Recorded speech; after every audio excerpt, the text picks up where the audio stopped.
It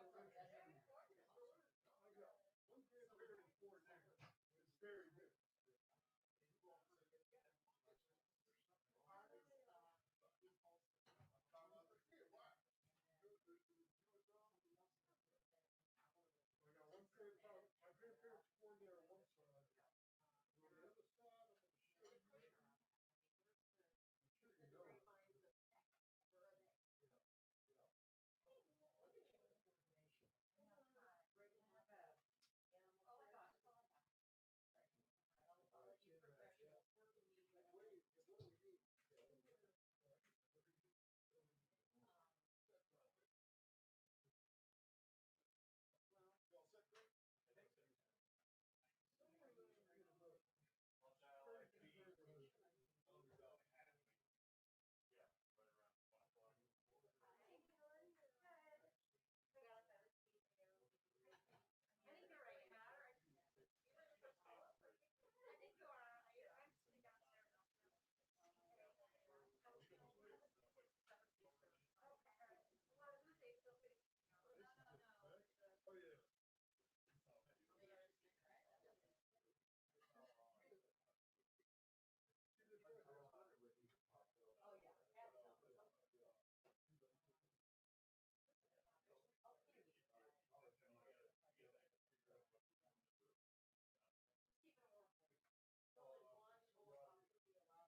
Unfortunately, it is.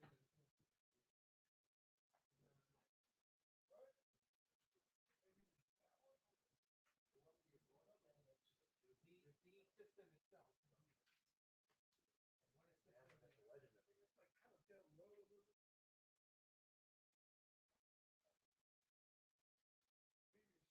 It's like kind of down low. There's another one right up the road.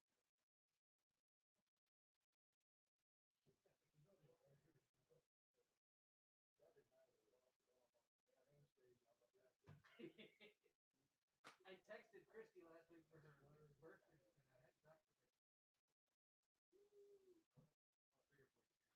No, not very far. Wow, blast from the past. I'm like, yeah.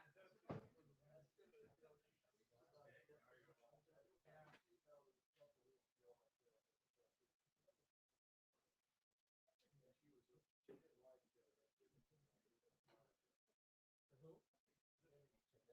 She didn't? Yeah.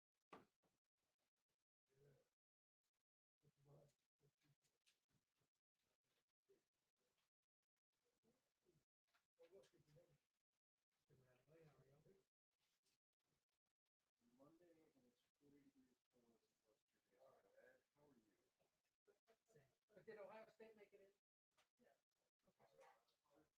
Then everything's okay. That's true. Usually I'm in Vegas. At least it's At least it's happened, right? Yeah. You left us? I think it was one that Texas went to. Where was it? Right over there. It wouldn't have been me. Okay. I see you. I have one of those, but I don't think I have it with me. I came in this morning. I'll check with you on the ticket. Okay.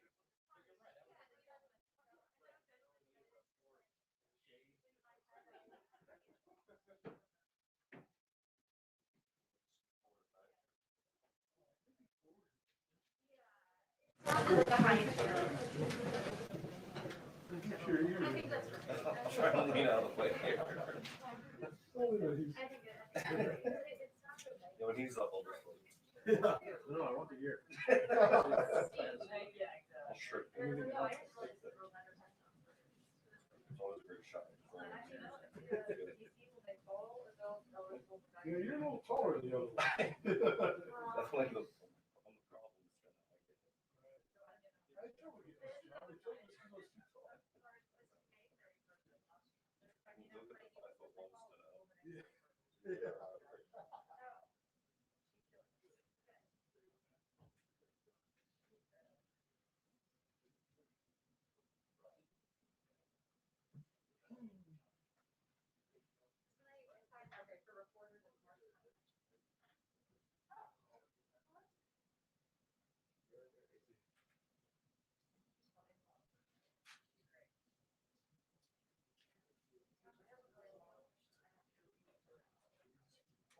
Yeah.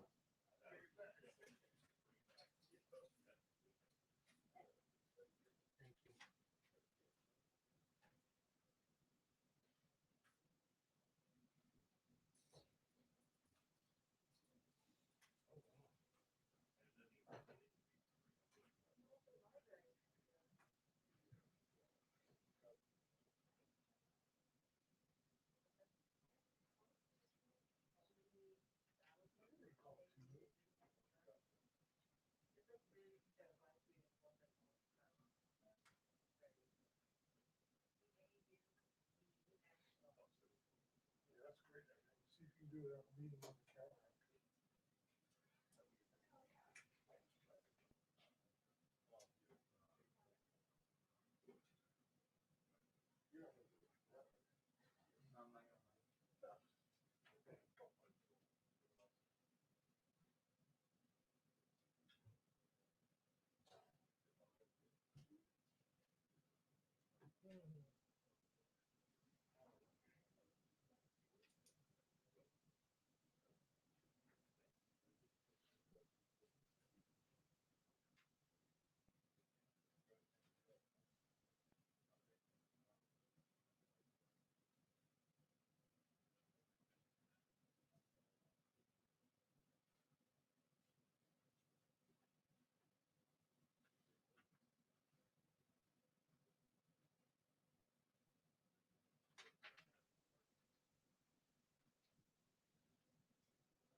just like 10 minutes.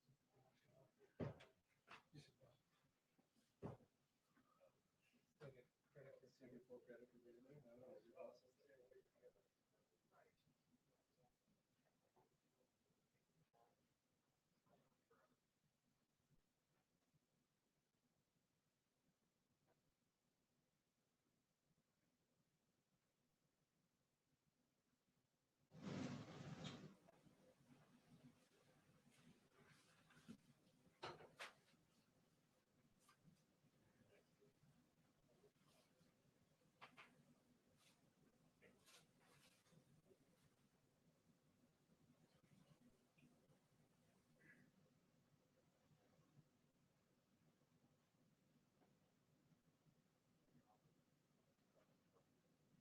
Oh, that's good.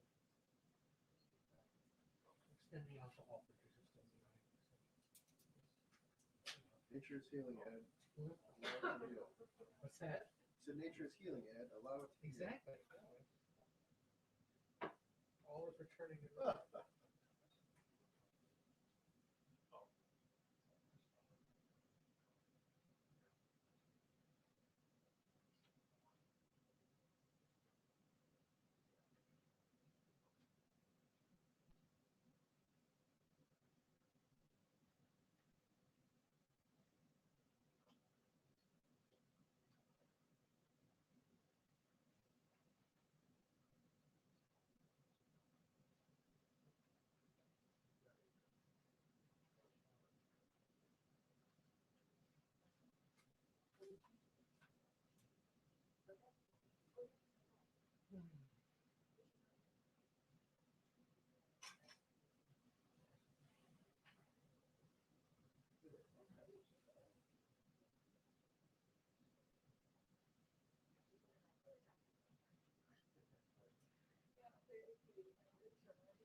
2-minute warning on press briefing. 2-minute warning on press briefing. Thank you.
Hi, everyone. Happy Monday. Okay, just a couple of items at the top. And I know there's a heart out here for a gather time, so we'll work to get through as many people as possible. And if our friends in the front row could help with that so we can get to the back row, we'll come circle back around if that works. Okay.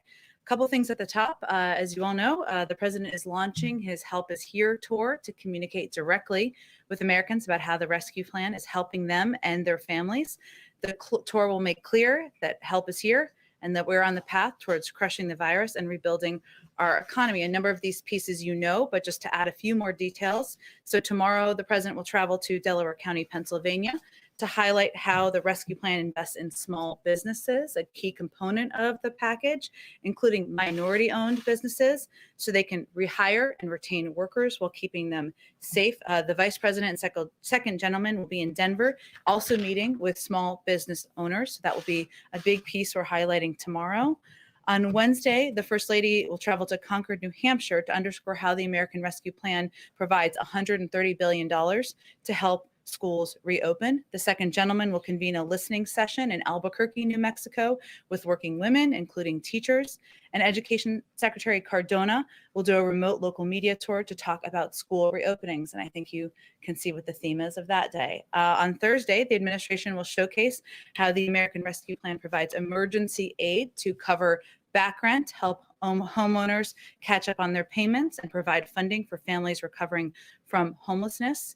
And then on Friday, President Biden and Vice President Harris will travel to Georgia, as you all already know, to underscore how they and congressional Democrats fulfilled their promise in delivering $1,400 checks to finish the job of $2,000 in direct relief to millions of Americans. The second piece of just the last piece, I should say, at the top is many of you saw the news out this morning that Gene Sperling will be joining the team here to run point on the implementation of the rescue plan. I've known him for a long time, worked with him previously, but to give you a few highlights, Gene has spent more than a decade at the highest level of government, including as senior Treasury official and as the only person to serve as NEC director twice. As we've talked about a bit in here, there are a number of economic officials who will be playing roles in implementation. So he has especially an interesting and relevant background in helping pull all those levers. Gene was also played a key role in helping steer Detroit out of bankruptcy and on the path to renewal, and he quarterbacked support for small businesses and economic assistance for unemployed Americans. He will work with the heads of White House policy councils and key leaders at federal agencies so we can get funds out the door quickly, maximize its impact, accelerate the work that the administration is doing to crush COVID and rescue our economy. And as I've noted in here before, the president felt it was important to have a point person who could, of course, pull all of these levers. With that, go ahead, Zeke. Thanks, Jen. Millions of Americans started to receive direct deposit checks over the weekend. Has the president given any thought to how he wants Americans to use that money? Does he particularly want them to spend it to stimulate the economy? Well, that's a great question. I think that the president believes that this relief will help Americans get through this difficult period of time, and they will use it for different means. Some Americans will use it to ensure they can put food on the table. That certainly is a form of stimulus. Some will use it to ensure they can pay their rent. That's also a form of stimulus. Some will use it to pay back some loans they may have taken out. It's really up to family. He wants them to have the discretion on how they're utilizing these funds, but he pushed for this additional $1,400 check and was adamant about that because he knows people need a bridge to get to the other side of this economic downturn. On a different subject, the Vatican today said it would not bless same-sex unions. The president's a devout Catholic. Does he have a personal response to that? I don't think he has a personal response to the Vatican. No, he continues to believe and support same-sex unions, as you know, and he's long had that position. And then finally, does the president? The president's the head of the Democratic Party.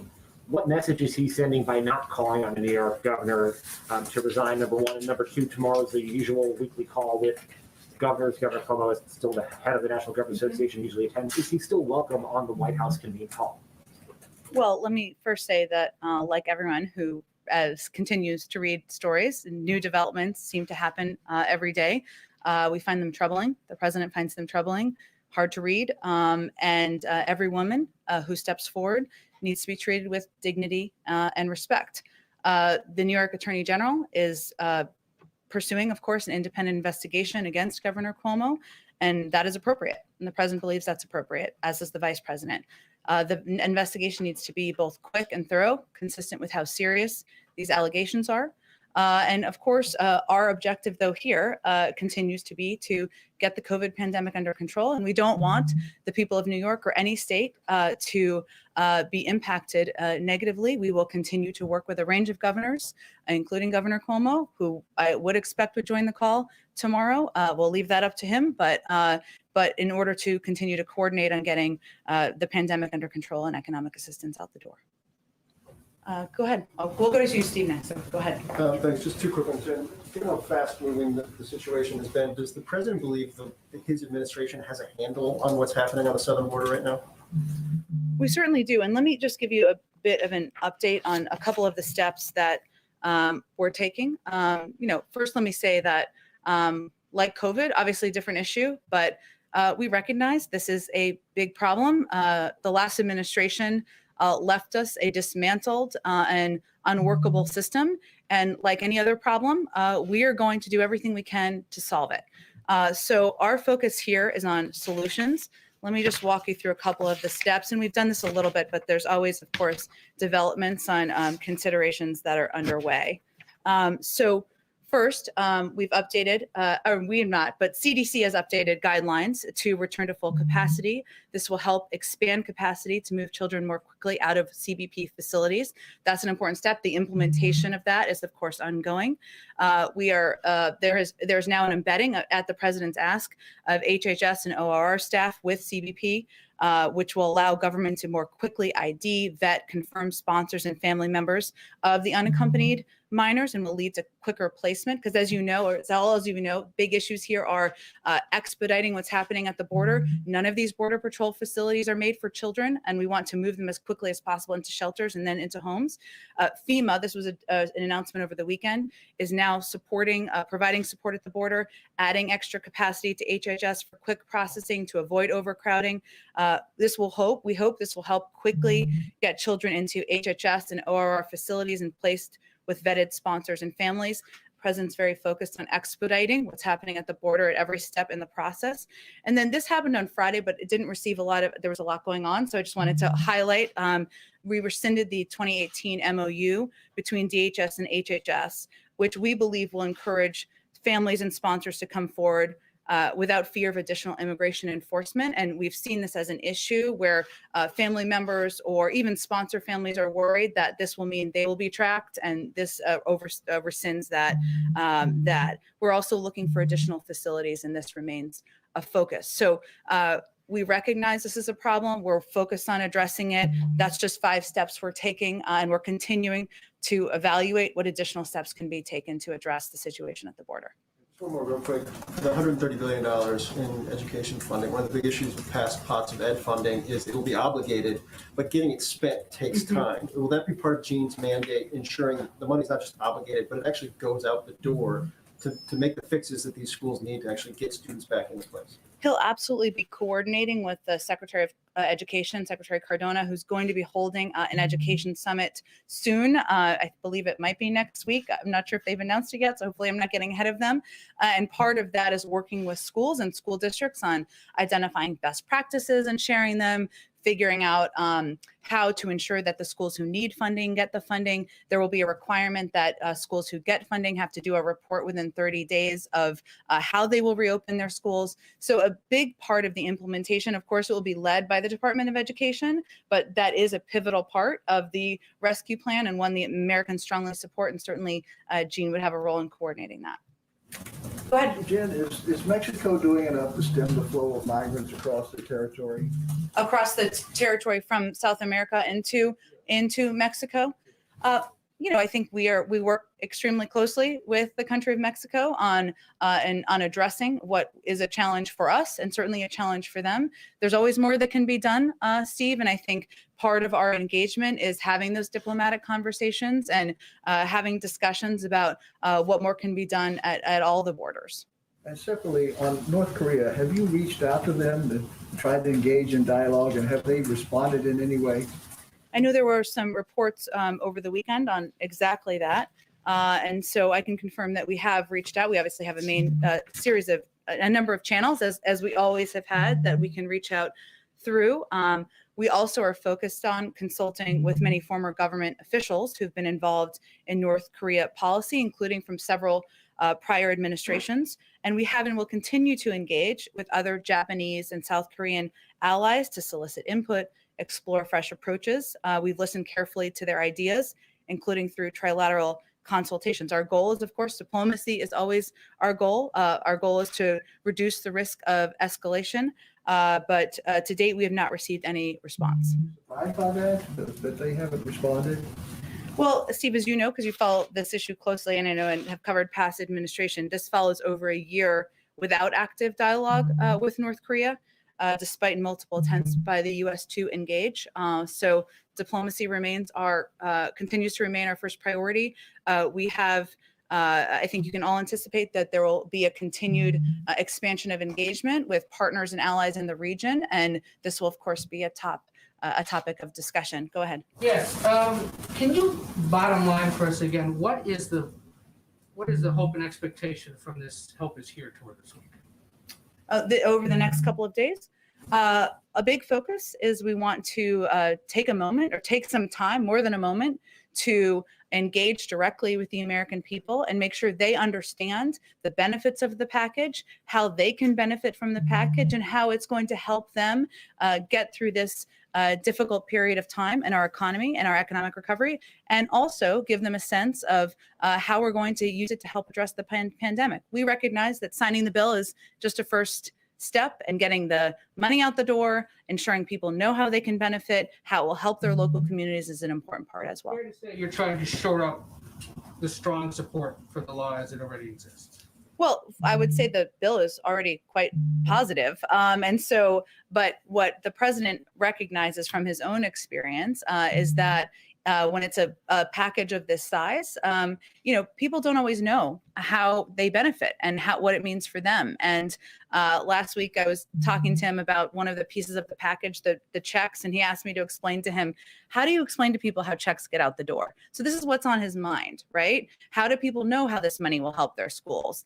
How do they know, how this will help get vaccines in the arms of their friends and family members? And he believes the American people deserve every high-level person from our administration out there explaining, discussing, taking input, and that's what his team will be doing. So while he does that, there are a lot of Americans who see him going to take these trips this week to promote this popular law and think, okay, but why can't he take time to go down to the last week?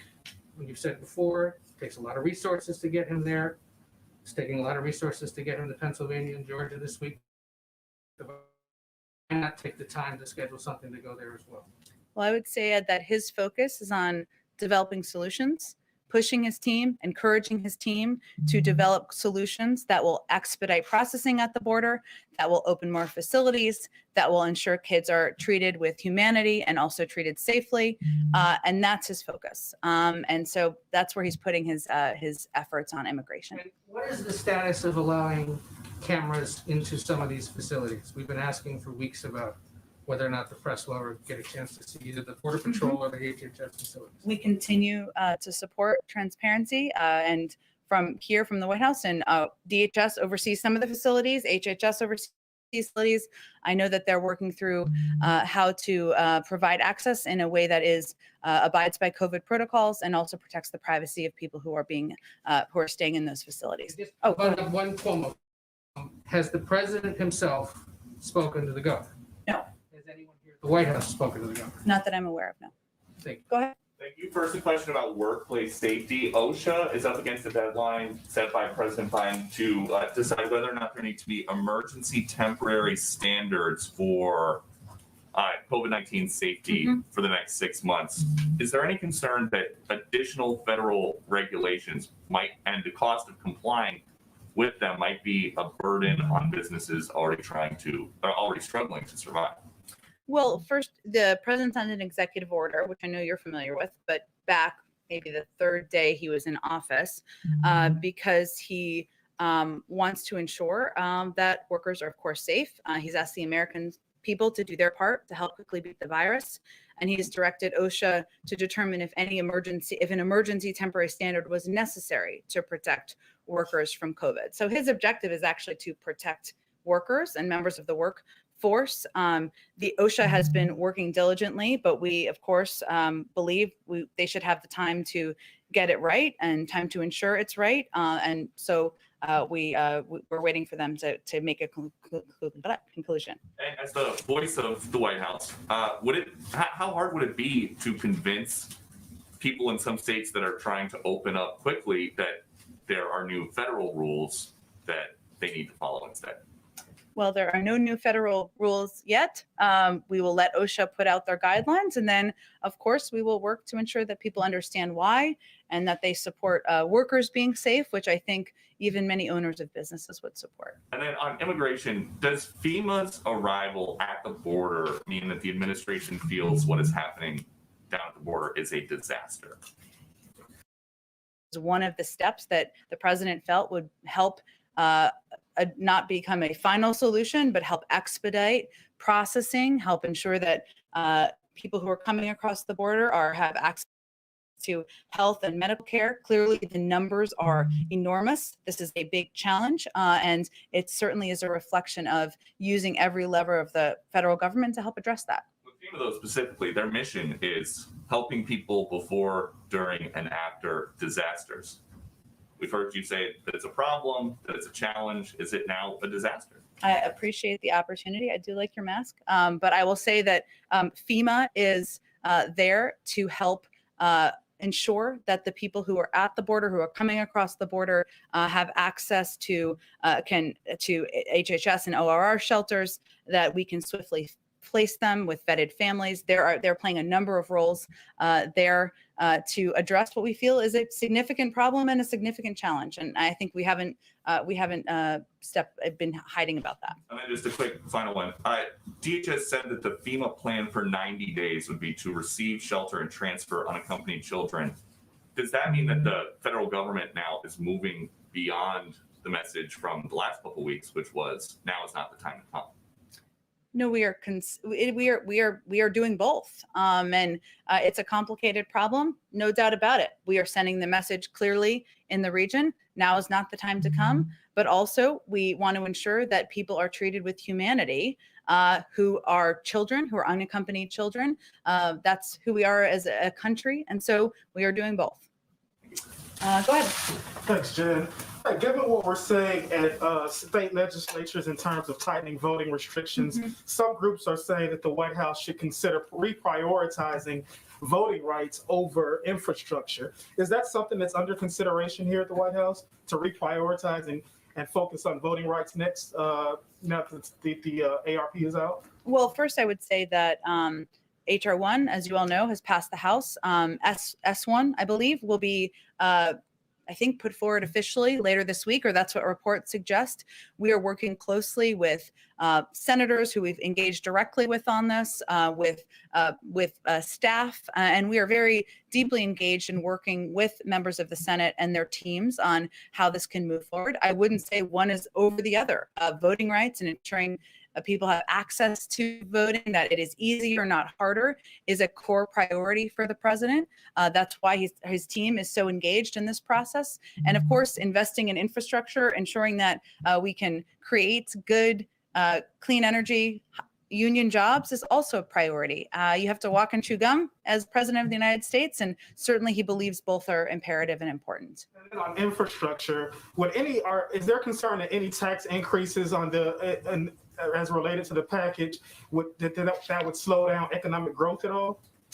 Well, there isn't a package yet, right? I know there's lots of conversations in Congress, and we're certainly working very closely with them and consultations. And obviously, the president will have more to say about what he wants to pursue next as part of his Build Back Better agenda. The president remains committed to his pledge from the campaign that nobody making under $400,000 a year will have their taxes increased. His priority and focus has always been on people paying their fair share, and also focusing on corporations that may not be paying their fair share either. So that remains his overarching approach, but there isn't a package yet where we're talking about pay-fors yet. So I expect we can have more conversations about that down the road. Go ahead. Jen, thanks. Two questions. One, the Treasury Secretary said yesterday that a wealth tax is something you haven't decided on yet and can look at. Is that on the table as an approach to pay for some of the next round of plans from the president? Well, I know Senator Warren has put forward a wealth tax, and the president shares her view that middle-class families are paying more than their fair share, and those at the top are not doing their part. So certainly he has that shared objective. He laid out during the campaign his own plans for fixing this, which are different from Senator Warren's. But certainly, as we get to the point about discussing taxes and tax reform or reforms of the tax system, that they share an objective. Just to be clear, the Treasury Secretary said it was something you haven't decided on yet. Is that accurate? Well, I think it's how to pursue it. What I'm conveying is that there is a shared view that those at the top are not doing their part. Obviously, that corporations could be paying higher taxes. That continues to be consistent with what the president talked about.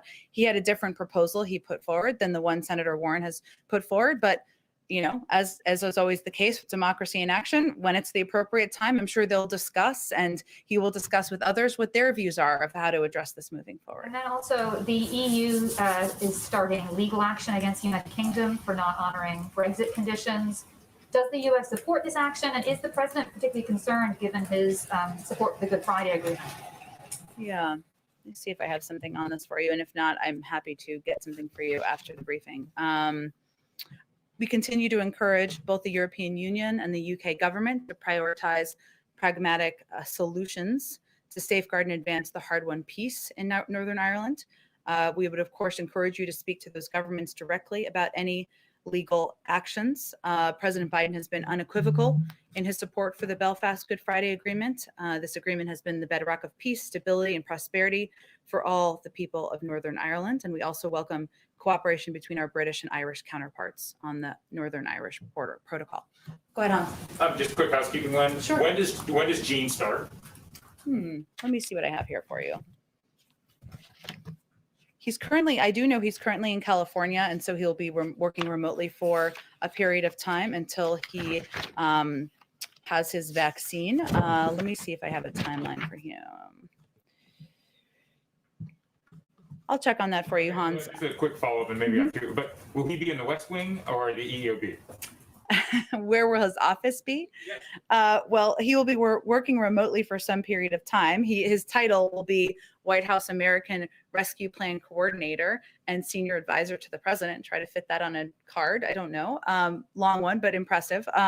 He'll work out of the White House and have a team working with him. In terms of where his office will be, I'm not sure that's been formally determined quite yet. Okay, and then Zeke's question is sort of, does the president have any opinions or sort of thoughts on how Americans should be spending that they're getting their stimulus checks? More broadly speaking, all this money is going to be coursing through states and localities and cities. Does the president have any sort of preferences? Does he have any red lines, what they shouldn't do? If there are any tax cuts, would that bother him? How is he thinking about the money once it goes out the door to states and localities? Well, the original purpose of the state and local funding was to keep cops, firefighters, other essential employees at work and employed, and it wasn't intended to cut taxes. So I think he certainly hopes that that's how the funding is used. But part of the implementation of it will be under the purview of our soon-to-be starting coordinator and senior advisor to the president, and I'm sure he'll be focused on that. Money's coming into states and localities, and in some cases it hasn't been as disastrous as was maybe earlier thought it might be, and the shortfall isn't as great. Some of the states and localities could find themselves with surpluses. And so I guess what you're saying here is that the president and Gene, by extension, would be opposed to any tax cuts that any states or localities would pass through, that they'd rather have it be more on the building front or more on the hiring front. Am I hearing you correctly? Well, I think the intention, as we've long talked about, was to keep people in their jobs and their roles. If there's like cops and firefighters and others, if there are surpluses, I'll have to talk to our NEC team if what considerations they have for that particular issue. Go ahead. Thank you. Appreciate it. Just circling back to Governor Cuomo, the Washington Post reported on Sunday that a top Cuomo advisor, who also happens to be New York's vaccine czar, called county officials to gauge their loyalty to Cuomo amid his sexual harassment investigation. I wanted to see if the president is concerned that vaccine distribution in New York has become politicized, and is the administration taking any steps to make sure that political favoritism is not tainting access to vaccine for New Yorkers?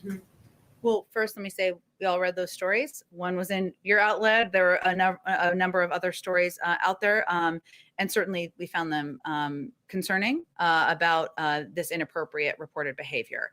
There are a number of checks in the system, I will say. The CDC has the ability to track and monitor distribution.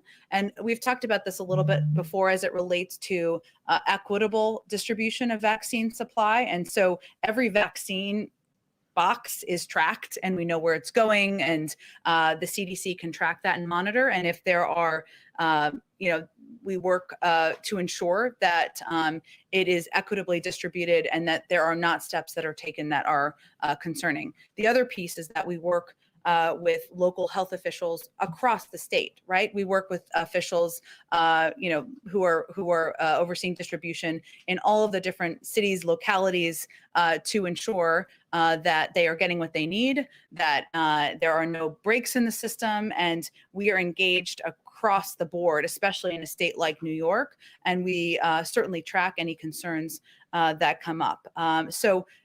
There we were concerned, of course, about the reports of this inappropriate behavior, but we also have a number of steps that are already in the system to ensure that the people of New York, the people of any state, are getting the vaccines distributed fairly and equitably. Given those reports over the weekend, did you take any extra steps to take another look at, especially in New York?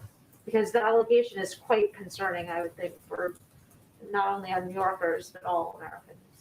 Of course, we are constantly monitoring. I've not been made aware of any incidents that have been raised in relation to this report.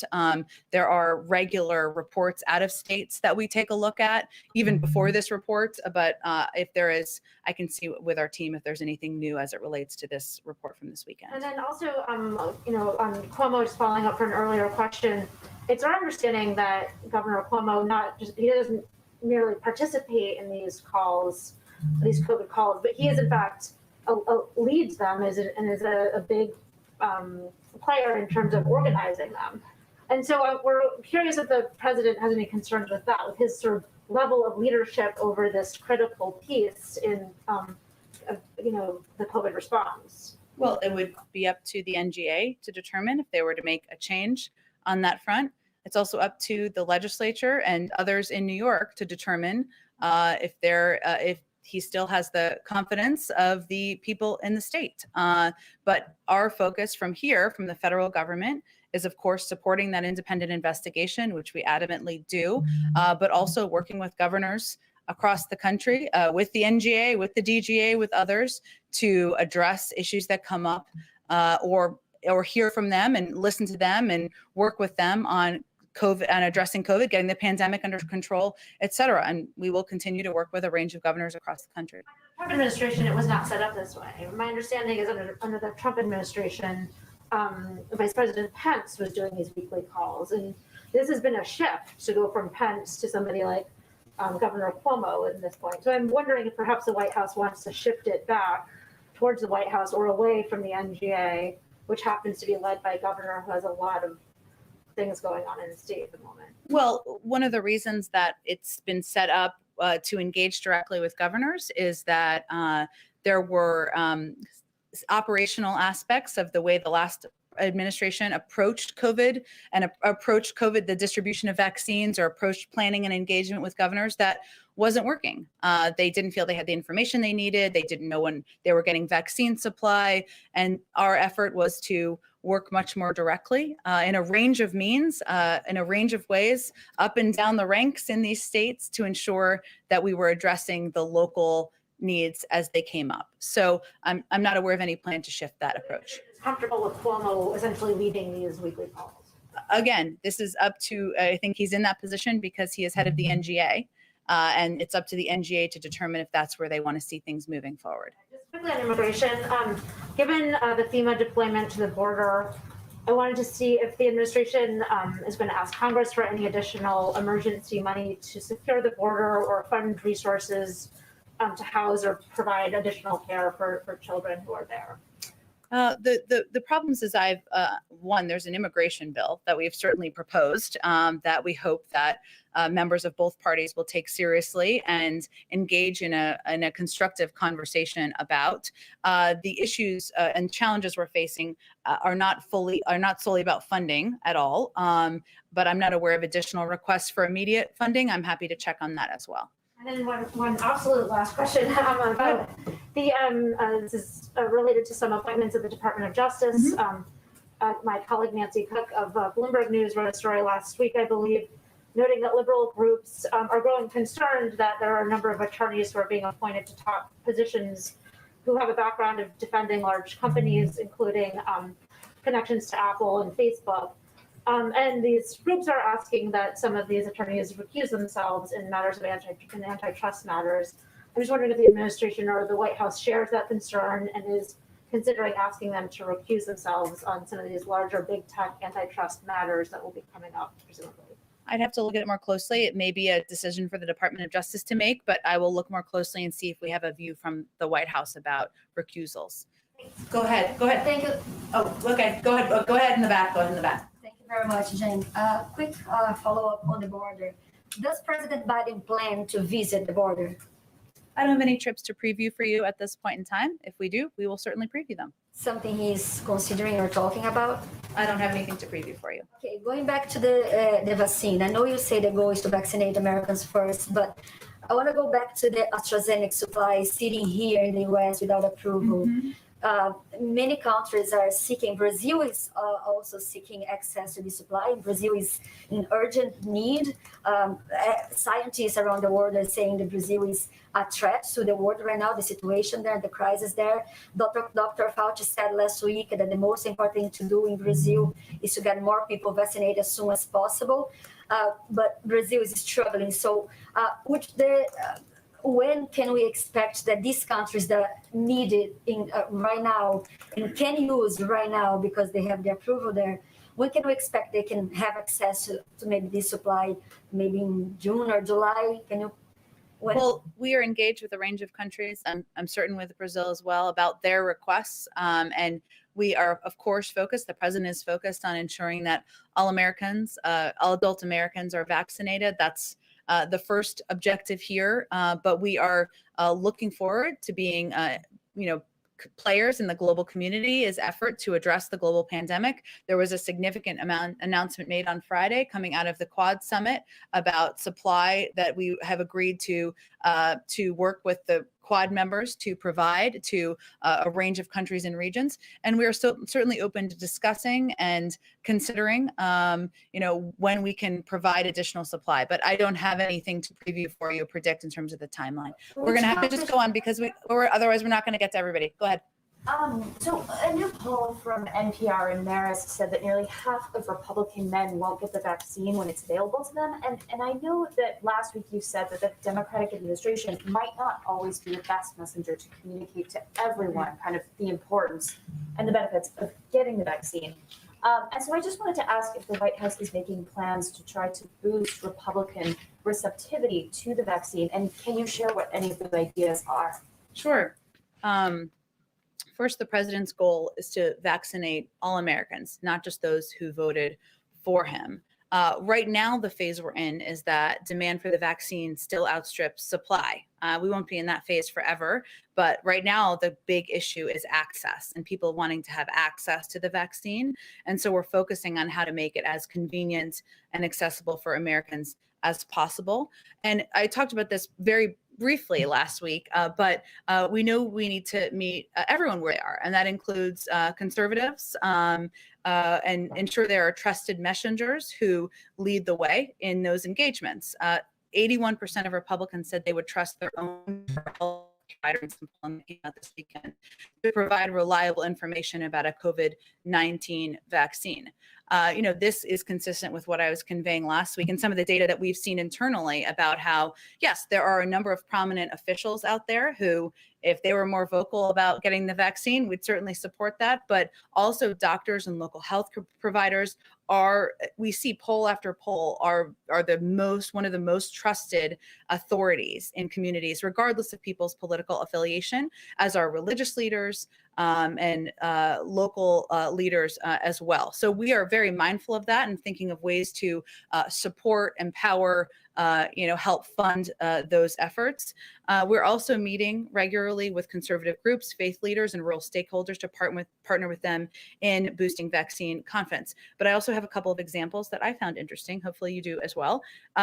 We are focused on earned media and establishing partnerships with trusted messengers right now. We will quickly move to a big public campaign, which will be run out of HHS. There's even some funding in the American Rescue Plan for that will be a part of it that hopefully we'll have more to say on in a couple of weeks. But a couple of examples. Tomorrow, Dr. Fauci and Dr. Collins will be hosting an event with evangelical leaders to discuss the vaccine and how we can partner with them. Dr. Collins has appeared on the 700 Club. We also have done, of course, a range of engagements with different communities where there's vaccine hesitancy. Dr. Nunez-Smith on the Shade Room. Dr. Fauci did an interview with Gloria Estefan, which now I want to go find and watch myself, as I'm sure many of you do. So we are trying to be creative on earned media to meet people where they are, but we're also mindful of empowering, supporting local trusted voices, because we've seen that in poll after poll to be an effective way of reaching a range of communities. Dr. Fauci said recently that former President Trump getting involved in this would be a game changer for encouraging Republicans to take the vaccine. Do you guys agree? And does President Biden want to see Trump get involved in this messaging? Well, if former President Trump woke up tomorrow and wanted to be more vocal about the safety and efficacy of the campaign of the vaccine, certainly we'd support that. But also, I think what's important to note is that, as I noted, 81% of Republicans said they would trust their own doctor or healthcare provider, and that's an important place to invest. Every other living former president, or most of them, if not all of them, has participated in public campaigns. They did not need an engraved invitation to do so. So he may decide he should do that. If so, great. But there are a lot of different ways to engage, to reach out, to ensure that people of a range of political support and backing know the vaccine is safe and effective. Go ahead, Amish. Thanks so much. First question is back on the border. There were lawyers who interviewed some children that were in facilities. The children described sleeping on the floor, being hungry, not seeing the sun for days. How is that acceptable for the Biden administration to keep children in those sorts of conditions, given the fact that you said you were in an administration that was going to be more humane than the previous one? Well, let me first say this is heartbreaking. It's a very emotional issue for a lot of people, and it's very difficult and challenging. And obviously, these TBP facilities are not made for kids. So one of the reasons, or a driving reason why the president has pushed to take all of the actions that I outlined earlier when Phil asked the question, is because we want to expedite getting these kids out of these CBP facilities as quickly as possible. And that's our goal and our objective, and into shelters as quickly as possible, then into sponsored homes while their cases are being considered and adjudicated. We are trying to work through what was a dismantled and unprepared system because of the role of the last administration. It's going to take some time, but we are very clear-eyed about what the problems are and very focused on putting forward solutions. I understand the idea of these facilities not being designed by children, but children being hungry, sleeping on the floor, not being allowed outside for days at a time. Why is that acceptable to go on even for one more day? Why is that something that's not being outlawed right now? How is the administration not stopping that today? Well, Yamisha, it's not acceptable. But I think the challenge here is that there are not that many options. So the options are, and we have a lot of critics, but many of them are not putting forward a lot of solutions. The options here are send the kids back on the journey, send them to unvetted homes, or work to expedite moving them into shelters where they can get health treatment by medical doctors, by educational resources, legal counseling, mental health counseling. That's exactly what we're focused on doing. And this is an across the administration effort that we are committed from the top to making changes on as quickly as possible. You just talked about vaccine hesitancy. I know you said that there are going to be resources for Dr. Fauci and others in the administration to go out and reach out to trusted sources. Based on polling and conversations with experts, the government is not the answer for reaching a lot of the GOP men in particular that were found to be hesitant of the vaccine. Is it a waste of time to have those officials go there? And are there other things that the government should be doing that maybe are different than having the face of the people that many of these voters don't trust being the ones talking to them? I don't mean to cut you off, but I think I just answered this exact question earlier with some of the specific steps we're taking and examples of people we're putting forward in our efforts to empower, support local medical doctors, experts who are very powerful and impactful voices in a range of communities. So that's exactly what we're doing. And I could not agree with you more. We agree with you, that we are not always the right voice, the Biden administration or somebody standing at this podium to a range of conservative communities. And we have to meet people where they are, which is why we're taking a number of approaches and using a number of tactics. Of Black leaders, some Black experts saying that there was too much focus on the hesitancy in the African American community, and that might be used as an excuse for not having enough access to Black people in this country, that this administration and others focus too much on Black people and their hesitancy for the vaccine. I may not be understanding your question. We're not. I would say this, leaders say that Black people's hesitancy to the vaccine might be used as an excuse for low vaccination rates as well as access to the vaccine. So there are some that are saying when you talk too much about African American people and their hesitation to the vaccine, that then becomes an excuse. Those are the arguments that African American leaders and others are making right now. An excuse within the community or an excuse for us? Yeah, an excuse for the administration and others to say Black people aren't getting vaccinated at higher rates because they're hesitant. I would say that we just look at the data. Our objective is to ensure that all American adults have access to the vaccine, are vaccinated, and that we are doing everything we can to reach communities and people where they are. So that's our approach has been based on the data and the statistics we were looking at. We have taken a number of steps, including putting forward supporting more community health centers. Now there are 900 mobile clinics to get into communities, mass vaccination sites to ensure that the vaccine is accessible and in a range of communities where we did through data see hesitancy. So I would just refute that. I don't think that's an accurate a description of our approach. I know we have to wrap this up here because I think you guys have to gather for the event, but. Just while you're up here, there's some news at Dallas at CBP and FEMA are setting up a detention center at the convention center that can house 300 migrant children, 3,000 migrant immigrant teenagers.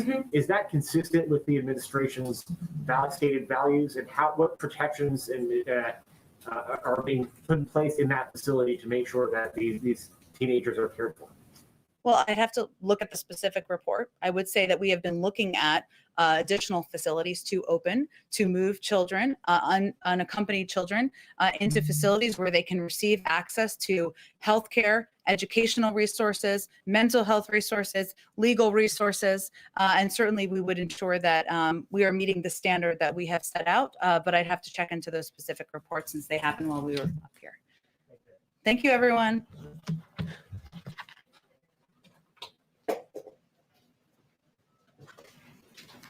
Good catch.